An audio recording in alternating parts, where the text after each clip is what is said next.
Hello दोस्तों, नमस्कार। आज हम आप लोगों के सामने पीजीटी हिंदी का जो हल प्रश्न पत्र है वो रखेंगे। इसमें हिंदी के बहुत ही इम्पोर्टेंट क्वेश्चन लिए हुए हैं। आपने अगर पीजीटी और टीजीटी हिंदी से तैयारी कर रहे हैं तो आपके लिए ये बहुत ज़्यादा हेल्प करेगा जो ये प्रश्न पत्र है। ठीक है, और आपको ये भी पता चल जाएगा कि पेपर किस तरह से आता है। ठीक है, तो पहला प्रश्न इसमें दिया हुआ है आपका। पहला प्रश्न आपका दिया है क्या, निम्नलिखित में से कौन सा अथ शब्द का विलोम होगा। तो अथ का शब्द क्या होता है बताइए। अथ का क्या आदि होगा, अंत होगा या प्रारंभ होगा। तो अथ का अर्थ होता है इति। अथ का जो विलोम शब्द होगा वो क्या होगा, इति। तो इसका आंसर जो होगा इति होगा। ठीक है, अगला प्रश्न पत्र देखिए। अब इसमें देखो दिया हुआ है आपका, व्याख्या दी हुई है। अथ शब्द विलोम इति है, इसलिए आदि का क्या होता है, अंत होता है। प्रारंभ में इति का विलोम है। ठीक है, व्याख्यात्मक आप वीडियो जो है रोक करके इसको देख भी सकते हैं आप। ठीक है, अब ये दूसरा प्रश्न पत्र देखिए आप। दूसरा जो है आपका दिया हुआ, इसमें क्या दिया है, पहले में क्या दिया है, दूसरे में है निम्नलिखित में कौन सा शाश्वत शब्द का विलोम है। शाश्वत का विलोम शब्द क्या होगा। तो शाश्वत का विलोम शब्द देखिए, शाश्वत का विलोम शब्द क्या होगा। शाश्वत का जो विलोम शब्द होगा वो होगा आपका क्षणिक। क्या होगा आपका, शाश्वत का जो विलोम शब्द होगा वो आपका होगा क्षणिक, यानी डी। इसमें कौन सा सही है आपका, डी प्रश्न पत्र, डी आपका इसमें सही होगा। ठीक है, अब अगला देखिए। अगले में आपका दिया है निम्नलिखित में से शुद्ध वर्तनी का चयन। शुद्ध वर्तनी वाला शब्द है, निम्नलिखित में से शुद्ध वर्तनी का किसकी है बताइए। शुद्ध वर्तनी किसकी है। उच्च श्रृंखला सही लिखा है, उच्च श्रृंखल सही लिखा है, उच्च श्रृंखल सही लिखा है, या डी सही लिखा है। आपका कौन सा सही होगा इसमें। इसमें जो आपका प्रश्न पत्र का जो सही होगा वो होगा डी।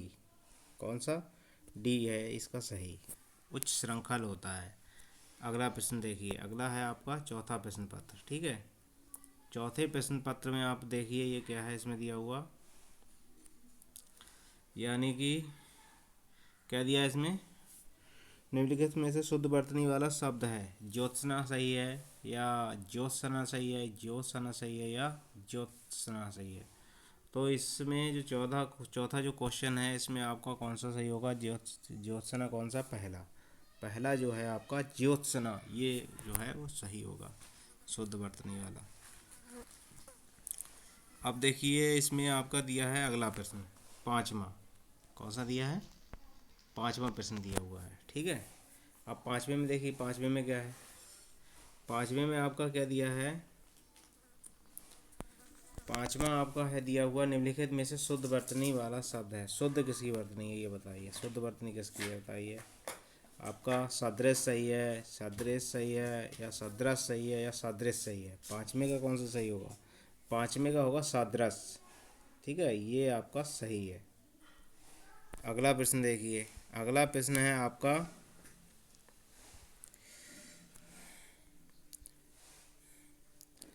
अगले प्रश्न में क्या है दिया हुआ आपका, गोद में लड़का और शहर भर में ढिंढोरा। मुहावरे का सही अर्थ क्या होगा। छोटे शिशु को तलाशना, अत्यधिक शरारती बालक, या फिर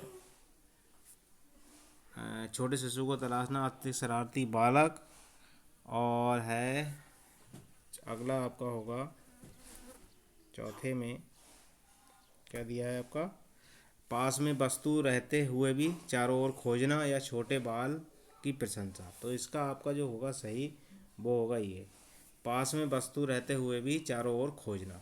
ठीक है, इसका अर्थ है गोद में लड़का और शहर में ढिंढोरा, इसका अर्थ है। ठीक, अगला देख लीजिए आप। अगला आपका जो शब्द है दिया हुआ, पवन की संधि विच्छेद है। पवन की संधि विच्छेद क्या होगी ये देखिए। पवन की जो संधि विच्छेद होगी वो क्या होगी।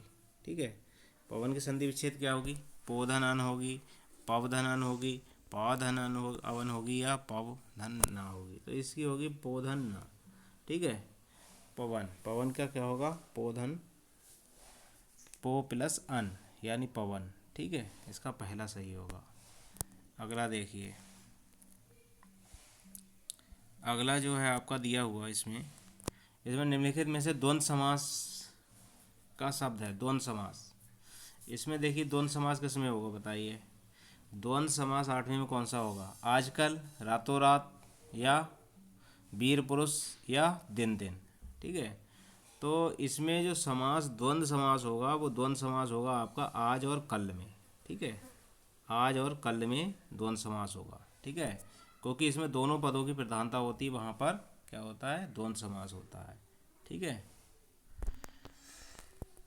अगला देखिए, अगला है नमा प्रश्न। नमा में क्या है आपका? औ और औ। कौन सा है आपका? औ और किस प्रकार के वर्ण हैं? तालव्य हैं, मूर्धन्य हैं, दंतोष्ठ हैं, या कंठोष्ठ हैं? ओ और औ कैसे हैं बताइए। ओ और औ कैसे हैं, किस तरह के हैं? तो ये हैं आपके कंठोष्ठ। कैसे हैं? कंठोष्ठ शब्द हैं। ओ और औ कैसे हैं? कंठोष्ठ शब्द हैं। ठीक है, अगला देखिए, अगला प्रश्न है आपका दिया हुआ, काव्यो काव्य शोभा काव्य शोभ कारण धर्मालंकारत प्रचवते। उक्ति के लेखक कौन है? ये उक्ति जो है लिखी हुई वो किसकी है? ठीक है, ये आपसे पूछ रहा है। आचार्य भामे की है, या विश्वनाथ की है, आचार्य मम्मट की है, आचार्य दंडी की है। तो ये जो आपकी होगी ये किसकी है आपकी दी हुई? तो ये है आपकी क्या है? आचार्य दंडी की। किसने लिखा है इसको? आचार्य दंडी ने लिखा है। काव्य शोभकारान अर्थ अलंकारम प्रचते। अगला प्रश्न देखिए, अगला प्रश्न आपका दिया हुआ है, क्या दिया है अगला प्रश्न? कीर्ति भनीति भूति भली सोई सुर सरी सम सम कहे हित होई। तुलसीदास की इस पंक्ति में कौन सा काव्य प्रयोजन स्पष्ट है? कौन सा काव्य प्रयोजन होगा इसका बताइए। यश की प्राप्ति होगी, स्वतः सुखाय होगा, लोक मंगल होगा, या धनार्जन होगा?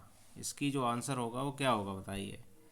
ये किसके बारे में बात की गई है इसमें? तो 11वीं में होगा आपका तीसरा। तीसरा क्या है? लोक मंगल। इसमें कौन सा है? लोक मंगल की बात की गई है। ठीक है, अगला देखिए, अगला है आपका दिया हुआ, अगला प्रश्न क्या है दिया हुआ? अति सूदो सने को मारक जहाँ नेक सयानप बाक नहीं। पंक्ति के लेखक हैं बताइए। घनानंद होंगे, मतीराम होंगे, देव होंगे, या बिहारी होंगे? तो 12 का जो आंसर होगा आपका, 12 का होगा तीसरा, क्योंकि इसके क्या हैं? घनानंद है। इसके लेखक कौन है? इसके इस पंक्ति को घनानंद ने लिखा है। ठीक है, किसने लिखा है?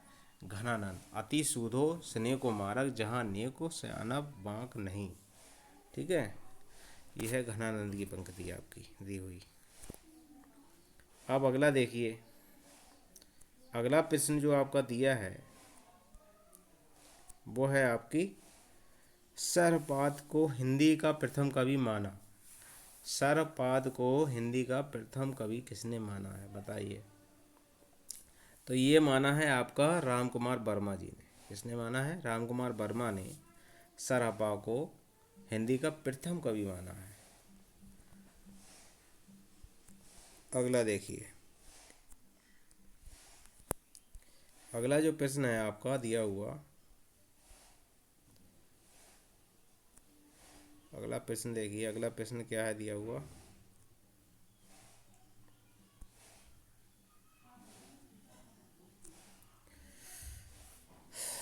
अगला प्रश्न दिया है, संदेश राशक है अब्दुल रहमान कृत संदेश राशक क्या है? महाकाव्य, खंड काव्य, मुक्त काव्य की प्रबंध काव्य? बताइए, संदेश राशक क्या है? महाकाव्य, खंड काव्य, प्रबंध काव्य, या मुक्तक काव्य? बताइए 14वें प्रश्न का आंसर। तो 14वें में आपका ये है मुक्तक काव्य। क्या है ये आपकी होगी मुक्तक काव्य। कैसी है? मुक्तक काव्य है ये अब्दुल रहमान की। ठीक है, संदेश राशक कैसी है? मुक्तक काव्य है। ठीक है, अगले देखिए, अगले देखिए आप, अगला प्रश्न क्या है? आला और उदल नाम दो वीर सरदारों की वीरतापूर्ण लड़ाई का वर्णन मिलता है। आला और उदल की वीरतापूर्ण लड़ाई का वर्णन किस में मिलता है ये बताइए। परमाल रासों में, बीसलदेव रासों में, खुमार रासों में, या हमीर रासों में? तो इसकी जो वीरता का जो गान है वो आपका मिलता है किसमें? परमाल रासों में। ठीक है, परमाल रासों को आला खंड भी कहते हैं। परमाल रासों क्या कहते हैं? आला खंड भी कहते हैं, आला खंड। ठीक है, आला खंड से जो आपकी किताब है वो परमाल दासो है, और इसके जो लेखक हैं वो कौन है? जगनिक। कौन है? जगनिक। जगनिक द्वारा लिखी गई है। ठीक है।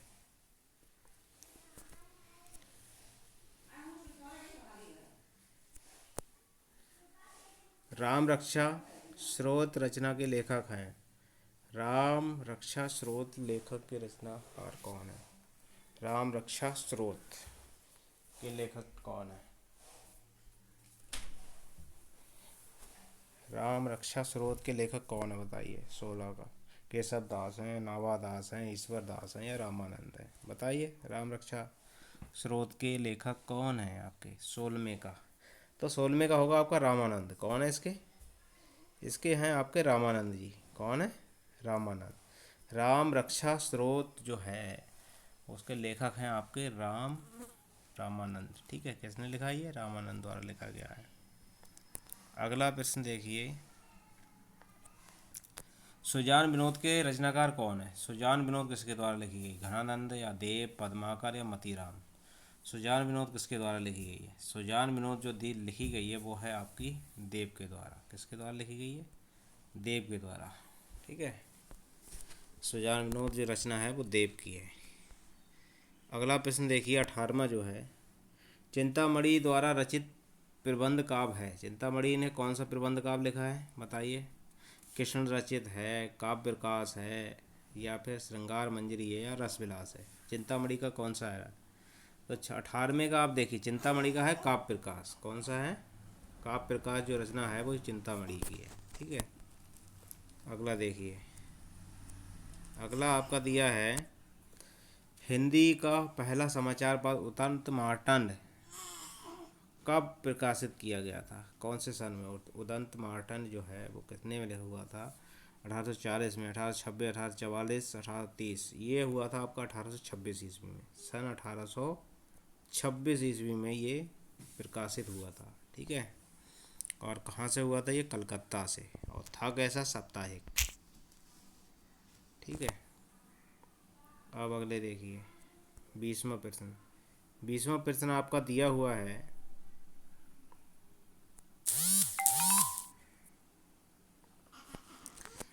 निम्नलिखित में दिनकर की काव्य रचना नहीं है। दिनकर की काव्य रचना कौन सी? हुंकार है, कुरुक्षेत्र है, उर्वशी है, त्रिधारा है।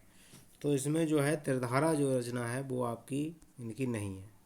त्रिधारा जो रचना है वो इनकी नहीं है। वो तीनों हुंकार, कुरुक्षेत्र और उर्वशी जो हैं वो दिनकर जी की रचनाएं हैं। ठीक है। अब अगला प्रश्न देखिए, 20 के बाद अब 21वां प्रश्न देखिए अपना। 21वां जो प्रश्न है, साहित्यालोचन कृति के रचनाकार कौन है? श्याम सुंदर दास हैं, राम कुमार वर्मा, लक्ष्मीकांत वर्मा हैं, अशोक वाजपेयी हैं? साहित्यालोचन। तो साहित्यालोचन जो 21वां प्रश्न है उसके आंसर क्या होगा इसमें बताइए? इसका होगा आपका श्याम सुंदर दास। साहित्यालोचन के लेखक कौन है आपके? श्याम सुंदर दास जी हैं। ठीक है। अगला प्रश्न देखिए, अगला प्रश्न आपका दिया हुआ, जयशंकर प्रसाद द्वारा रचित गीतिनाथ है।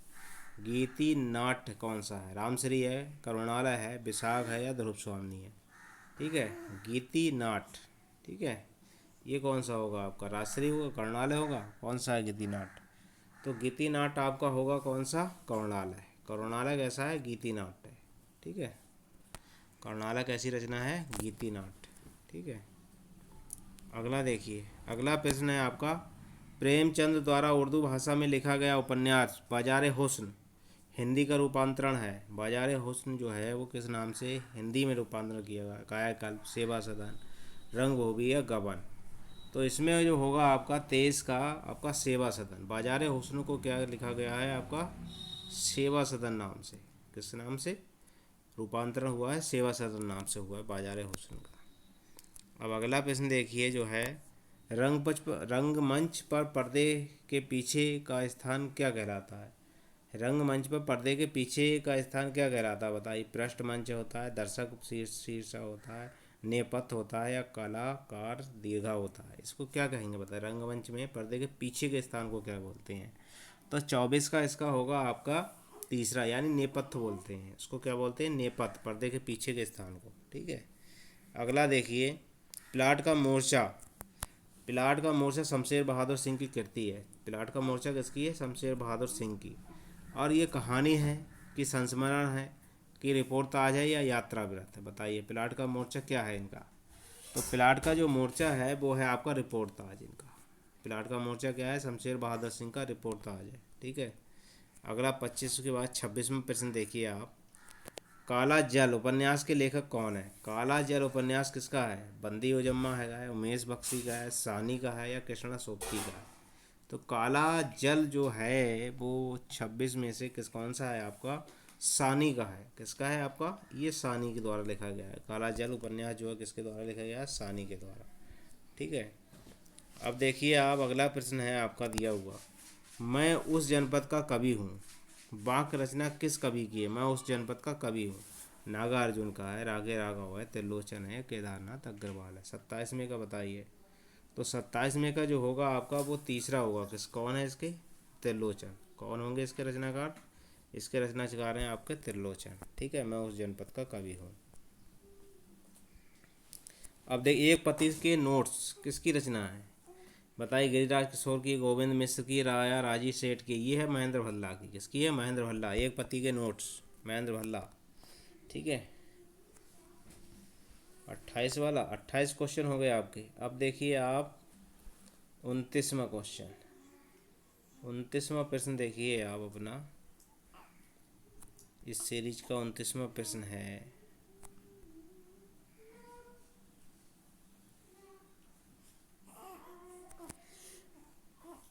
आलवार भक्तों की संख्या कितनी मानी गई है? बताइए। आलवार जो भक्त थे वो कितने थे? 9 थे, 20 थे, 12 थे या 15 थे? बताइए। आलवार भक्त कितने थे? तो आलवार भक्त 29 में जो आलवार भक्त थे वो 12 थे। कितने थे? 12 आलवार भक्त हैं वो आपके। कितने हैं? 12 हैं।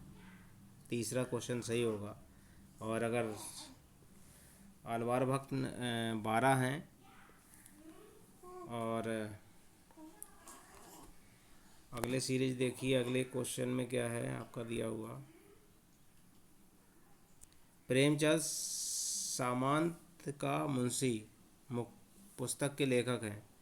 प्रेमचंद सामंत का मुंशी पुस्तक के लेखक हैं। बताइए किसकी है ये? प्रेमचंद सामंत का मुंशी पुस्तक के लेखक कौन? धर्मवीर भारती, विवेकी राय, मुद्रा राक्षस या प्रेमचंद? तो इसके जो लेखक होंगे आपके वो कौन होंगे 30वें के? तो 30वें क्वेश्चन का जो आंसर होगा वो होगा आपका धर्मवीर, डॉक्टर धर्मवीर। डॉक्टर कौन है? धर्मवीर। डॉक्टर धर्मवीर जो है इसके लेखक होंगे, डॉक्टर धर्मवीर। ठीक है। धर्मवीर द्वारा लिखी गई है प्रेमचंद सामंत का मुंशी। ठीक है। 31वां प्रश्न देखिए अपना, क्या है? शरद मिश्र की भाषा की विशेषता है क्या है? पूर्वीपन है कि उर्दू की प्रमुखता है, सहज एवं प्रभावमयी भाषा है या किस्सा गोई है? तो इसमें क्या होगा आपका 31वें में क्या होगा इसका? 31वें में है आपका पहला पूर्वीपन है। इसमें इसमें क्या है आपकी? पूर्वीपन है। अगला देखिए 32वां प्रश्न, अंधेरे में कविता किसने लिखी है? बताइए। मुक्तिबोध की है, नागार्जुन की है कि त्रिलोचन की है कि धूमिल की है? तो अंधेरों में जो कविता है 32वें क्वेश्चन का जो आंसर होगा वो पहला होगा क्योंकि ये मुक्तिबोध की रचना है। ठीक है। अगले देखिए 33वां प्रश्न जो दिया है, प्रयोगवादी कवियों की रचनाएं किस सप्तक में संग्रहित हैं? प्रयोगवादी कवियों की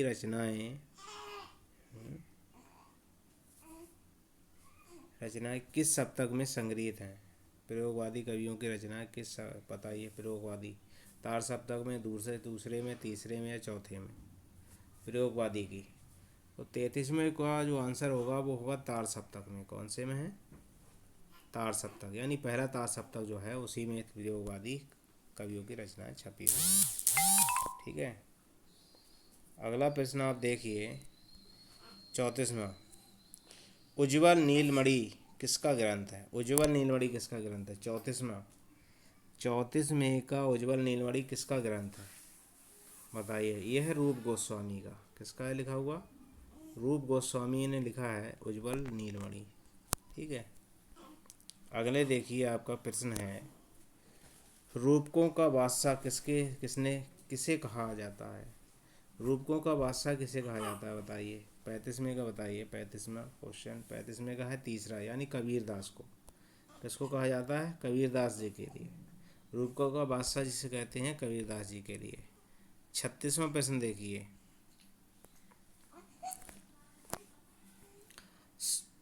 सूफी प्रेम आख्यान रचनाओं की भाषा कौन सी है? जो सूफी जो प्रेमाख्यान रचनाकार हैं उनकी जो भाषा कौन सी? ब्रज है, बुंदेली है, खड़ी है। उनकी भाषा है अवधी। कैसी भाषा है उनकी?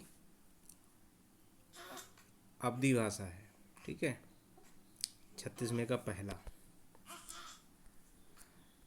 37वां देखिए आप, नाथ पंथ के प्रणेता कौन थे बताओ। आदिनाथ थे, मच्छिंद्र नाथ थे, गोरखनाथ थे या चुड़कर नाथ थे? कौन थे आदिनाथ के और नाथ पंथ के? तो नाथ पंथ के जो प्रणेता थे वो आपके थे गोरखनाथ। कौन थे?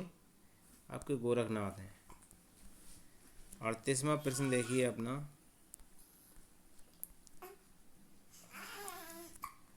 अद्भुत का रस का स्थायी भाव क्या होगा? अद्भुत का विस्मय होगा, क्रोध होगा, उत्साह होगा या जुजुप्सा होगा?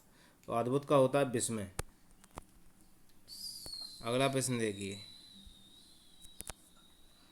दलित साहित्य का सौंदर्य शास्त्र पुस्तक किसने लिखी है? दलित साहित्य का सौंदर्य शास्त्र के लेखक कौन? ओम प्रकाश वाल्मीकि हैं, कंवर भारती हैं, मोहनदास नैमिषारण्य हैं या श्यामराज बेचैन है?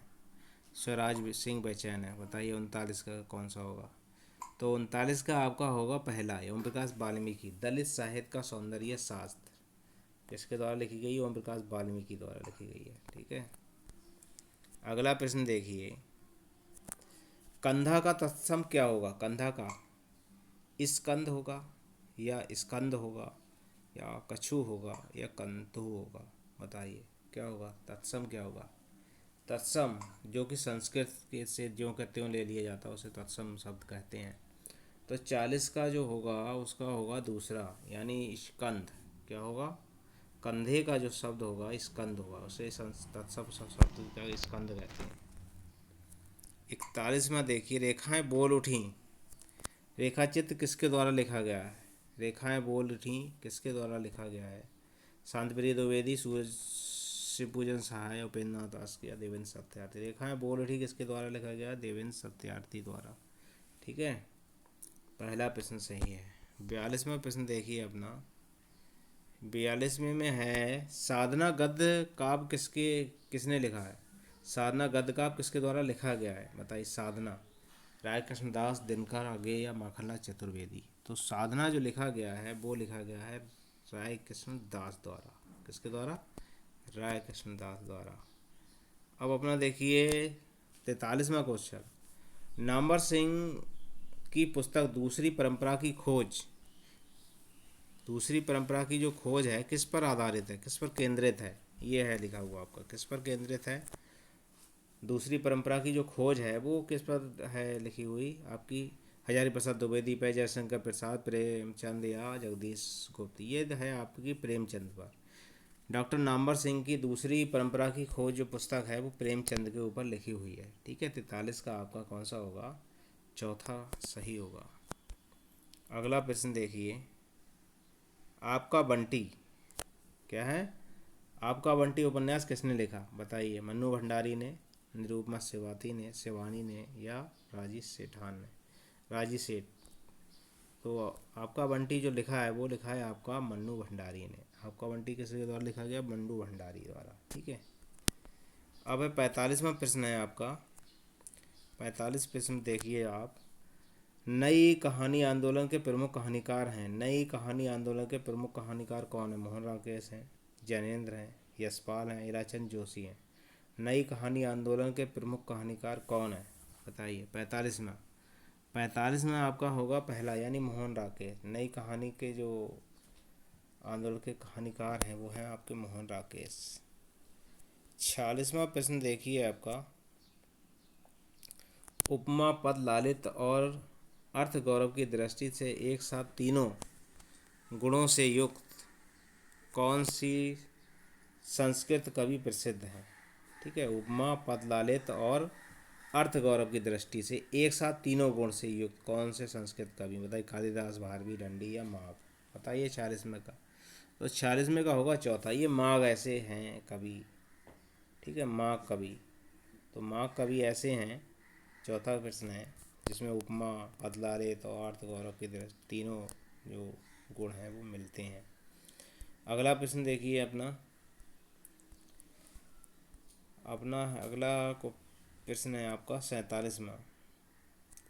अगला 47वां प्रश्न है, इसमें क्या दिया है आपका? मैंने स्मृति के दीप जलाए किसकी रचना है? मैंने स्मृति के दीप जलाए किसकी रचना है? बताइए 47वां। मैंने स्मृति के दीप जलाए, बताइए। तो रामनाथ सुमन किसकी होगी ये जो रचना होगी वो आपकी होगी रामनाथ सुमन की। ठीक है। 47 48 में देखिए आप।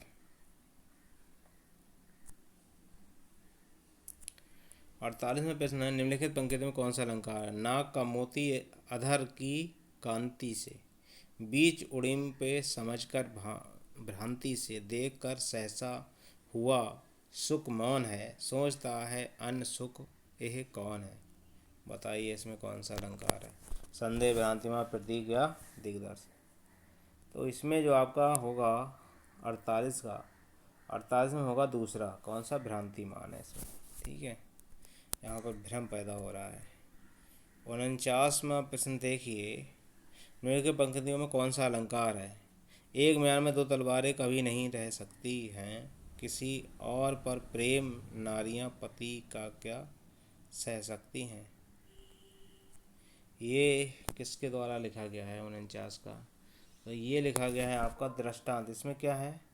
अलंकार पूछा गया है। इसमें अलंकार पूछा है, तो वो अलंकार है इसमें आपका दृष्टांत अलंकार है। 50वां प्रश्न देखिए, माटी की मूर्ति नामक लेखा चित्र किसने लिखा है? माटी की मूर्ति लेखा चित्र, माटी की मूर्ति नामक रेखा चित्र किसके द्वारा लिखा गया? बताइए 50वां प्रश्न। 50वें प्रश्न का माटी की मूर्ति किसके द्वारा है? राम वृक्ष बेनी द्वारा, राम वृक्ष बेनीपुरी द्वारा लिखा गया है माटी की मूर्ति। आज की सीरीज़ में हम लोग आपको 50 प्रश्न कराएंगे। आगे की सीरीज़ आपको देखनी है तो हमारे चैनल को सब्सक्राइब कर लें और अपने दोस्तों में शेयर करें और लाइक करें। धन्यवाद।